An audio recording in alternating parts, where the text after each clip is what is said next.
Season आला आहे थंडीचा आणि सोबतच सीझन आला आहे बिग बॉस मराठीचा.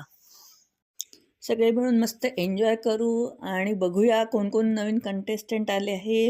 आय होप यावेळेस सगळे चांगले कंटेस्टंट आणले असेल आणि एकदम मस्ती मजा धमाल लढाई झगडे आणि ड्रामा, फॅमिली ड्रामा, प्रेम प्रकरण आणि भाऊ बहीण शत्रू हे सगळं आपल्याला जे फ्लेवर्स आहे इमोशनचे ते एकसाथ आपल्याला पाहायला मिळतात. आणि असा जो शो आहे त्याच्यामध्ये सगळे ह्युमन जे इमोशन असतात ते आपल्याला पाहायला मिळतात. जेलसी झालं, भाऊ बहीण झालं, जेवण झालं, एक आपल्याला जे नॅचरल जे इमोशन आहे ते सगळे पाहायची आपल्याला संधी मिळते. म्हणून आपण त्याला रिलेट करू शकतो. कुठलं ना कुठलं कॅरेक्टर आपण कधी बघितलेला असतो, आपल्या स्वतःमध्ये असतो.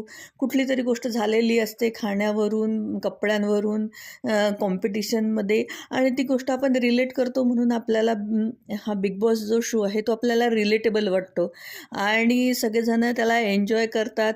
आणि जसे खूप चांगले चांगले कंटेस्टंट आले आणि जितके नॅचरल राहिले तितकं जास्त आपण एन्जॉय करतो. परंतु जर आपण नाटक वगैरे करण्याचा प्रयत्न केला की चला हा शो आहे आणि स्क्रिप्टेड करण्याचा प्रयत्न केला तर त्याने शोची सगळी शोभा चालली जाते आणि मग ते पाहण्यामध्ये काही मजा येत नाही. जसं की हिंदी बिग बॉसमध्ये झालं की लोक विचार करून येतात, मग तसं तसं वागतात. ते सगळं यावेळेस नाही झालं पाहिजे.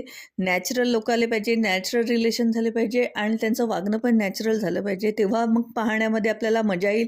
आणि रितेश देशमुखनी पण जशी काही ते अँकरिंग करतात ती एकदम चांगली करतात. त्यांचं मराठी पण एकदम नॅचरल बोलतात आणि 2-3 सीझन त्यांनी आता केलेले आहे. त्याच्यामुळे आता ते इतके कम्फर्टेबल झालेले आहे की, कारण की नवीन नवीन जेव्हा असते तेव्हा आपल्याला असं वाटतं की कसं करायचं, काय करायचं, ती अवखळलेपणा त्यांच्यामध्ये आधी होता. परंतु आता ते एकदम फ्री झालेले आहे सगळे शो अँकरिंग करून करून. आणि यावेळेस ते धुवाधार पद्धतीने